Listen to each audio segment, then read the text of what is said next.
അവർ പറയണത് ഇങ്ങനെ ചൂടുവെള്ളം ഒഴിച്ച് വെച്ചിരിക്കുന്ന പൈനാപ്പിൾ കുറച്ച് ദിവസം കഴിയുമ്പം ആൽക്കലൈനായി മാറുമെന്നാണ്. നമുക്കറിയാം പൈനാപ്പിൾ എന്ന് പറയുന്ന ഒരു അസിഡിക് ഫ്രൂട്ടാണ്. 3 to 4 ഇടയ്ക്കുള്ള ഒരു അസിഡിറ്റി, അല്ലെങ്കിൽ pH സ്കെയിൽ 3 to 4 എന്ന് പറയുന്ന ഒരു അസിഡിറ്റിയാണ്, pH വാല്യൂ ആണ് ഈ പൈനാപ്പിൾ വെള്ളം എത്ര ഡൈല്യൂട്ട് ചെയ്താൽ പോലും ഈ ചൂട് പൈനാപ്പിൾ വെള്ളത്തിന് ഉണ്ടാകുക. ബ്രോമൈലിൻ എന്ന ഒരു രാസപദാർത്ഥമല്ല, ഒരു എൻസൈം, പ്രോട്ടിയേസ് എന്ന് പറഞ്ഞൊരു എൻസൈമാണ്. അതായത് നമ്മുടെ മാംസത്തെ വിഘടിപ്പിക്കുന്ന ഒരു എൻസൈമാണ്. അപ്പോൾ നമുക്ക് പാൻക്രിയാറ്റിക് ജ്യൂസ് ഇല്ലെങ്കിൽ ഇത് നമുക്ക് കുറച്ച് ഉപകാരം വരും. ആൻറ്റിബയോട്ടിക് കഴിക്കുന്നവർ അല്ലെങ്കിൽ ബ്ലഡ് തിന്നർ കഴിക്കുന്നവർ എന്നിവർ അധികം പൈനാപ്പിൾ ഉപയോഗിക്കുക. കാരണം ഈ ബ്രോമൈലിൻ ഇതിൻ്റെ രണ്ടിൻ്റെയും ഡോസിന് വ്യത്യാസം വരും.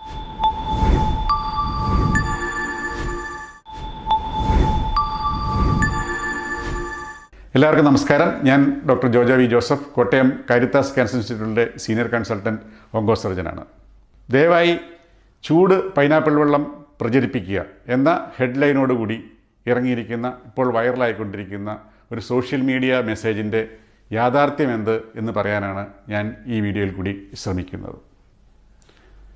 2-3 പൈനാപ്പിൾ ചെറിയ കഷണങ്ങളായി അരിഞ്ഞ് അതിൽ ചൂടുവെള്ളം ഒഴിച്ച് അത് വെച്ചതിന് ശേഷം ദിവസവും കുടിച്ചാൽ ക്യാൻസർ പൂർണ്ണമായും നശിക്കും എന്നതാണ് ഈ മെസ്സേജിൻ്റെ തുടക്കം. അതുപോലെ തന്നെ ഇത് ICBS എന്ന ഹോസ്പിറ്റലിലെ ഡോക്ടർ ഗിൽബർട്ടിൻ്റെ അഭിപ്രായമാണ് എന്നും രേഖപ്പെടുത്തിയിരിക്കുന്നു. ഇനി ഇതിൻ്റെ ആധികാരികതയെക്കുറിച്ച് 3 ഭാഗമായി ഞാൻ നിങ്ങളോട് സംസാരിക്കാനായി ഉദ്ദേശിക്കുകയാണ്. ഇതിൻ്റെ ഉറവിടം ഞാൻ സെർച്ച് ചെയ്തപ്പോൾ എനിക്ക് മനസ്സിലായത് ഈ വർഷം ജനുവരി 15 ഇത് reporters.com.ng എന്ന ഒരു സൈറ്റിൽ ഇംഗ്ലീഷിൽ പ്രസിദ്ധീകരിച്ച ഒരു ന്യൂസ് ആണ് ഇപ്പോൾ മലയാളത്തിലേക്ക് കൺവേർട്ട് ചെയ്ത് ഇപ്പോൾ നമ്മുടെ ഇടയിൽ കാണപ്പെടുന്ന ഈ ന്യൂസ്.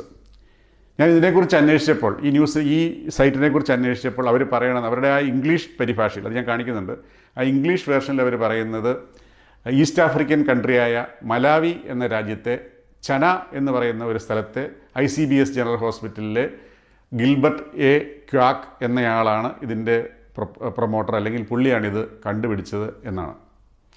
ഞാൻ ഇതിനെക്കുറിച്ച് കൂടുതൽ അന്വേഷിക്കുകയുണ്ടായി. കാരണം അപ്പോൾ ഞാൻ അന്വേഷിച്ചപ്പോഴാണ് എൻ്റെ ഒരു സുഹൃത്ത് ജോബി എന്ന് പറഞ്ഞ ആൾ സേവ് ദ ചിൽഡ്രൻ എന്ന ഇൻ്റർനാഷണൽ ഓർഗനൈസേഷനിൽ വർക്ക് ചെയ്യുന്ന എൻ്റെ ഒരു വളരെ ചെറുപ്പകാല സുഹൃത്താണ്. അദ്ദേഹം മലാവിയിലാണ് വർക്ക് ചെയ്യുന്നത്. ഞാൻ അദ്ദേഹത്തോട് അന്വേഷിച്ചപ്പോൾ അവിടെ മലാവിയിൽ ഇങ്ങനെ ICBS ജനറൽ ഹോസ്പിറ്റൽ പറഞ്ഞൊരു ഹോസ്പിറ്റലോ അല്ലെങ്കിൽ ചന എന്ന് പറഞ്ഞൊരു ടൗണോ ഇല്ല എന്ന് എനിക്ക് മനസ്സിലായത്. ഇത് കൂടുതൽ കൺഫേം ചെയ്യാനായി ഞാൻ ഇൻ്റർനെറ്റിൽ പരതിയപ്പോൾ ചന എന്ന് പറഞ്ഞൊരു സ്ഥലം പല രാജ്യങ്ങളിൽ കാണിക്കുന്നുണ്ട്. പക്ഷേ ഈ മലാവിയിൽ പോലും ഒരു ചെറിയ പേരിലുള്ള ഒരു കുഗ്രാമമായിട്ടാണ് എനിക്ക് മനസ്സിലാക്കാൻ സാധിച്ചത്. അതുപോലെ തന്നെ ഇതിനെക്കുറിച്ച് കൂടുതൽ പരതിയപ്പോൾ ഈ ന്യൂസിൻ്റെ താഴെ തന്നെ, ഈ ഇംഗ്ലീഷ് ന്യൂസിൻ്റെ താഴെ തന്നെ ഇവരെല്ലാം പലരും ഇത് സെർച്ച് ചെയ്ത്, ഈ ഗിൽബർട്ട് എന്ന് പറയുന്ന ആളെക്കുറിച്ച് സെർച്ച് ചെയ്യുമ്പോൾ അദ്ദേഹം ഒരു പത്രമാധ്യമത്തിലെ ഒരു റിപ്പോർട്ടർ മാത്രമാണ് എന്നുള്ള രീതിയിലാണ്. അതിൻ്റെ താഴെ ഒത്തിരി ഇത് തെറ്റാണ് എന്നും കൊടുത്തിരിക്കുന്നതായി എനിക്ക് മനസ്സിലാക്കാൻ സാധിച്ചു. അപ്പോൾ നമുക്ക് മനസ്സിലാക്കാം ഇതിൻ്റെ ഉറവിടം തന്നെ ഫേക്കാണ്. ഇതൊരു ഇംഗ്ലീഷ് ന്യൂസ് വന്ന് ആരോ മലയാളത്തിലെ ഹെൽത്ത് ഇൻഡസ്ട്രിയിൽ അല്ലെങ്കിൽ ഹെൽത്തിനോട് കൂടുതൽ താല്പര്യമുള്ള സത്യമാണെന്ന് വിചാരിച്ച് അത് മലയാളത്തിൽ പരിഭാഷപ്പെടുത്തി മലയാളത്തിലേക്ക് ഇട്ടതാണ്. അപ്പം ഇതിൻ്റെ ഒറിജിൻ തന്നെ തെറ്റാണ് എന്ന് മനസ്സിലാക്കുക. ഓക്കെ, ഇനി ഈ മെസ്സേജ് തെറ്റാണെങ്കിൽ ഈ മെസ്സേജ് പറഞ്ഞിരിക്കുന്ന കാര്യങ്ങളിൽ എന്തെങ്കിലും വാസ്തവമുണ്ടോയെന്നും കൂടെ ഞാൻ പറയണ്ടേ. അവർ പറയണത് ഇങ്ങനെ ചൂടുവെള്ളം ഒഴിച്ച് വെച്ചിരിക്കുന്ന പൈനാപ്പിൾ കുറച്ച് ദിവസം കഴിയുമ്പം ആൽക്കലൈനായി മാറുമെന്നാണ്. നമുക്കറിയാം പൈനാപ്പിൾ എന്ന് പറയുന്ന ഒരു അസിഡിക് ഫ്രൂട്ടാണ്. 3 to 4 ഇടയ്ക്കുള്ള ഒരു അസിഡിറ്റി, അല്ലെങ്കിൽ pH സ്കെയിൽ 3 to 4 എന്ന് പറയുന്ന ഒരു അസിഡിറ്റിയാണ്, pH വാല്യൂ ആണ് ഈ പൈനാപ്പിൾ വെള്ളം എത്ര ഡൈല്യൂട്ട് ചെയ്താൽ പോലും ഈ ചൂട് പൈനാപ്പിൾ വെള്ളത്തിന് ഉണ്ടാകുക. അതുകൊണ്ട് ഇത് ഒരിക്കലും ആൽക്കലൈൻ ആകുന്നില്ല എന്നുള്ളതാണ് യാഥാർത്ഥ്യം. അതുതന്നെ ഇതിൻ്റെ തെറ്റാണ്. ഇനി രണ്ടാമത്തെ കാര്യം, ഇനി ഈ ആൽക്കലൈൻ ആയിട്ടുള്ള വെള്ളം കുടിച്ചാൽ നമുക്ക് എന്തെങ്കിലും പ്രയോജനമുണ്ടോ? നേച്ചർ മാഗസിനിൽ കുറച്ച് നാൾ മുമ്പ് ഒരു ന്യൂസ് വന്നു, ഈ ക്യാൻസർ സെൽസ് എല്ലാം അസിഡിക്കാണെന്ന്. അതേ തുടർന്ന് ആൾക്കാരിറങ്ങി ആൽക്കലൈൻ ഫുഡ് കഴിക്കൂ, ആൽക്കലൈൻ വാട്ടർ കഴിക്കൂ, അല്ലെങ്കിൽ ആൽക്കലൈൻ ഫ്രൂട്ട്സ് കഴിക്കൂ എന്ന് പറഞ്ഞ് ഭയങ്കര വ്യാപകമായ പ്രചാരം നടത്തി. നമ്മുടെ കായിക താരങ്ങൾ, സിനിമാ നടിമാർ തുടങ്ങിയവരൊക്കെ ഇത് പ്രൊമോട്ട് ചെയ്തു. ഞാൻ ആൽക്കലൈൻ ഡയറ്റാണ് കഴിക്കുന്നത്, ക്യാൻസർ വരാതിരിക്കാൻ, അല്ലെങ്കിൽ ആരോഗ്യം വർദ്ധിപ്പിക്കാതിരിക്കുന്നത്. അപ്പോൾ പക്ഷേ അത് ശരിക്കും തെറ്റായ ഒരു ധാരണയാണ്. എന്താണ് നമ്മുടെ ശരീരത്തിൻ്റെ അസിഡിറ്റി അല്ലെ ആൽക്കലൈനിറ്റി, അതായത് ക്ഷാരാംശമോ അസിഡിറ്റിയോ, അതായത് നമ്മുടെ രക്തത്തിൻ്റെ എക്സാമ്പിൾ എടുത്തുള്ളൂ, 7.35 to 7.45 എന്ന വാല്യൂവിൽ നിൽക്കണം. അതിൽ കുറയുകയോ കൂടുകയോ ചെയ്താൽ നമുക്ക് മരണം സംഭവിക്കാം. നമ്മുടെ കിഡ്നിയും ശ്വാസകോശവും പ്രവർത്തനക്ഷമമായിരിക്കുന്നിടത്തോളം കാലം ഒരു രീതിയിലും എന്ത് കഴിച്ചാലും നമ്മുടെ ഈ pH വാല്യൂ, അത് നമ്മുടെ ഈ 7.35 to 7.45 എന്നുള്ളത് ഒരു രീതിയിലും മാറുന്നില്ല.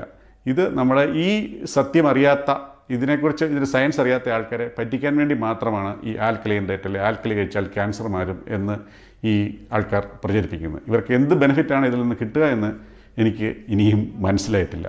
ഇനി മൂന്നാമത്തെ ഭാഗം, പൈനാപ്പിളിനെ കുറിച്ച്. ഞാൻ ഈ പൈനാപ്പിൾ വെള്ളത്തെക്കുറിച്ച് പറഞ്ഞപ്പോൾ നിങ്ങൾ വിചാരിച്ചു ഞാനൊരു പൈനാപ്പിളിനെതിരായിട്ടുള്ളൊരു മനുഷ്യനാണ്. ഞാൻ പൈനാപ്പിൾ കഴിക്കുന്ന ആളാണ്. പൈനാപ്പിൾ ജ്യൂസ് എനിക്ക് വളരെ ഇഷ്ടമാണ്. പൈനാപ്പിൾ എന്ന് പറഞ്ഞു കഴിഞ്ഞാൽ നമ്മുടെ ഒരു സൗത്ത് അമേരിക്കൻ, അതായത് കുറച്ചുകൂടി കൃത്യമായി പറഞ്ഞാൽ ബ്രസീലിൻ്റെ ഒറിജിനേറ്റ് ചെയ്ത ഒരു പഴമാണ് ഈ പൈനാപ്പിൾ എന്ന് പറയുന്നത്. കൊളംബസ് ആണത് യൂറോപ്പിലെത്തിച്ച് അവിടുന്ന് പിന്നെ കറങ്ങിത്തിരിഞ്ഞ് നമ്മുടെ രാജ്യത്തും എത്തിച്ചേരുകയാണ് ഉണ്ടായത്.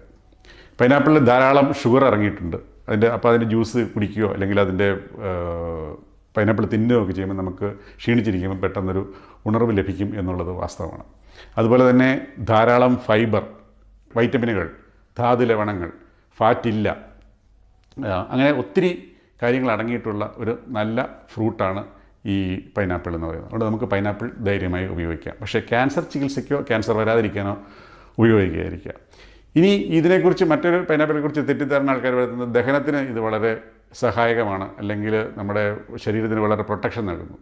ഇതിന് പിന്നിലെ കാര്യം എന്ന് പറയുന്നത് ഈ പൈനാപ്പിളിൻ്റെ തണ്ടിലും പൈനാപ്പിളിൻ്റെ ഈ ഫ്രൂട്ടിൻ്റെ ദശയിലും അടങ്ങിയിരിക്കുന്ന ബ്രോമൈലിൻ എന്ന ഒരു രാസപദാർത്ഥമല്ല, ഒരു എൻസൈം, പ്രോട്ടിയേസ് എന്ന് പറഞ്ഞൊരു എൻസൈമാണ്. അതായത് നമ്മുടെ മാംസത്തെ വിഘടിപ്പിക്കുന്ന ഒരു എൻസൈമാണ്. അപ്പോൾ നമുക്ക് പാൻക്രിയാറ്റിക് ജ്യൂസ് ഇല്ലെങ്കിൽ ഇത് നമുക്ക് കുറച്ച് ഉപകാരം വരും. പക്ഷേ ഇത് ഭക്ഷണ ഡൈജഷൻ്റെ സമയത്തല്ല ഇത് ശരിക്കും നമ്മളിതൊരു കെമിക്കലായി പുറത്ത് കട്ടിയുള്ള മീറ്റ് ടെൻഡറാക്കാനായിട്ട് ഈ ബ്രോമൈലിൻ കെമിക്കൽ നമ്മൾ ഉപയോഗിക്കാറുണ്ട്.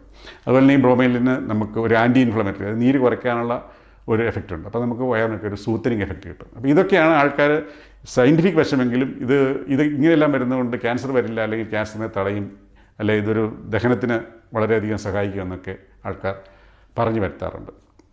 അതുപോലെ തന്നെ ഈ ബ്രോമൈലിന് ഒട്ടും സൈഡ് എഫക്റ്റ് ഇല്ല എന്നും നമ്മൾ ധരിക്കരുത്. നാച്ചുറലി ഒക്കറിങ് ആണെന്ന് വെച്ച് ആൻറ്റിബയോട്ടിക് കഴിക്കുന്നവർ അല്ലെങ്കിൽ ബ്ലഡ് തിന്നർ കഴിക്കുന്നവർ എന്നിവർ അധികം പൈനാപ്പിൾ ഉപയോഗിക്കുക. കാരണം ഈ ബ്രോമൈലിൻ ഇതിൻ്റെ രണ്ടിൻ്റെയും ഡോസിന് വ്യത്യാസം വരുത്തും. അതുപോലെ തന്നെ ഗർഭിണിയായിട്ടുള്ളവരും അധികം പൈനാപ്പിൾ, ഞാൻ പറഞ്ഞല്ലോ, അധികം കഴിക്കാതിരിക്കുക. ഒന്നോ രണ്ടോ കഴിച്ചു നിർത്തുകൊണ്ട് ഒന്നും പ്രശ്നം ഉണ്ടാകുന്നില്ല. അപ്പോൾ നമുക്ക് പൈനാപ്പിൾ കഴിക്കാം, നമുക്ക് അതിൻ്റെ മധുരവും അതിൻ്റെ ഗുണഫലങ്ങളും എൻജോയ് ചെയ്യാം. പക്ഷേ പൈനാപ്പിൾ ചികിത്സയ്ക്കായി ഉപയോഗിക്കരുത്.